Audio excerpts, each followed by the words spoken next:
Morning. Shivdas ब्लॉगमध्ये सगळ्यांचं स्वागत आहे. कसे आहेत सगळेजण? सगळेजण मस्त आणि स्वस्त असतात. स्वस्त राहा, मस्त राहा आणि मजेत राहा. आता वाजलेले आहेत 9 वाजत आलेत. 9ला अजून 5 मिनटं कमी आहेत. तोपर्यंत आमच्या सासूने गेले. आता हे बघा, अंगावर सांडले का? तिकडं बसा. नाही तर आमच्या सासूंचा नाश्ता झाला आहे. अजून ह्यांचे अजून दाढी करणं चालू आहे.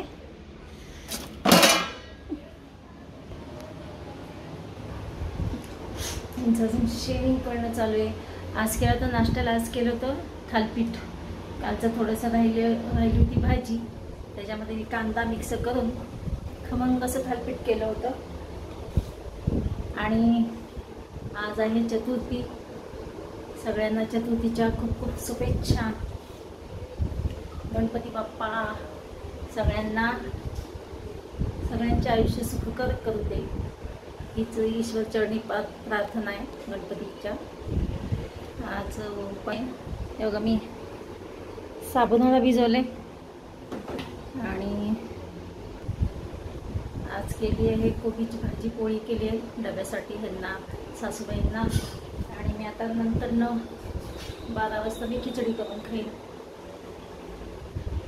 आता थालपीठाचं एक गोळा ठेवला आहे ह्यांच्यासाठी नाश्त्यासाठी.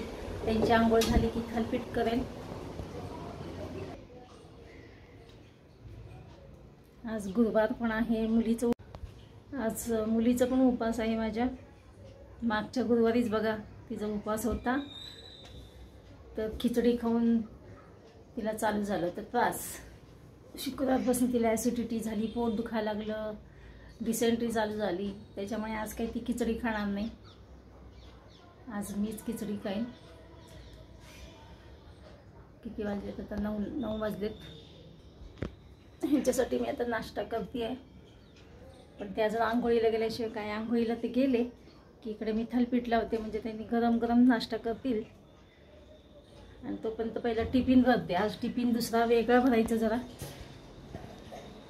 नेहमीचं नको आहे आज त्यांना, तर हा 2 खाणी टिफिन भरायचे.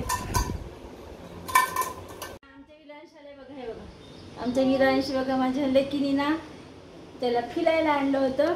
नाही बघा, विरांशाला विसरली का उपवास? मी म्हटलं बाई तुला साबुदाणा नको. नाही, पप्पा म्हणले तुला माहित आहे उपवास. चला मी आता थालपीठ लावते. ह्यांची झाली आंघोळ. थालपीठ लावले.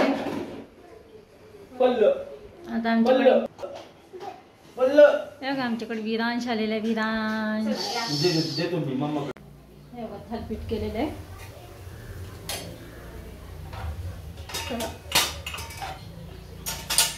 आताच विरांश आणि विरांशची मम्मी माझी लेक येऊन गेली. आता थोडं एक चक्कर मारायची होती त्याला. त्याचा पप्पा गेला आता कामाला. त्याच्यामुळे तो काय करतो, मागे लागतो.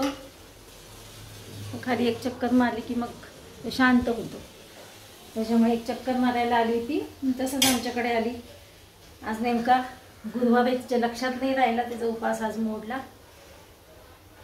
सकाळी बिस्किट खाल्ले वाटतं तिने. तर तिला उपवासाचा खूप त्रास होतो, पण ती आता मुलासाठी बोललेली होती. नवस होता तिचा, त्याच्यामुळे तिला ते करावं लागणार आहे. 5 का महिना. आता 1 वाढून करेल ती उपवास. चला आता त्यांना विचारते, त्यांचं आवरलं का बघते आणि नाश्ता देते त्यांना.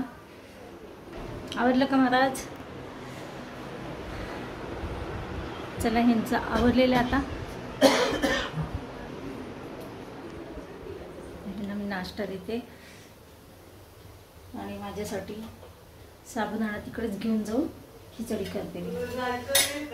जायचंय ना, जायचंय आता. आवडते ना मी पण. झाले 9:15 वाजले दिसते. किती वाजलेत? 9:15 वाजले ना. 9:15 वाजले. चला आता मी निघाले मैत्रिणींनो. हे शांततेत थालपीठ खातात. तर आता सगळं आवरावरी झालेली आहे. आज काय मी साबुदाणाच फक्त घेऊन निघाली. तर आता तिथं खिचडी करेन. उपास आहे तर कॉर्ड्स घ्यायची. आज ऊन पडले बाबा. काय चला तर आता हे त्यांची आता जायची तयारी. त्यांची रील्स होतील. चला तर मग भेटूया अशाच नवीन एका ब्लॉग्समध्ये. तोपर्यंत बाय बाय, टेक केअर.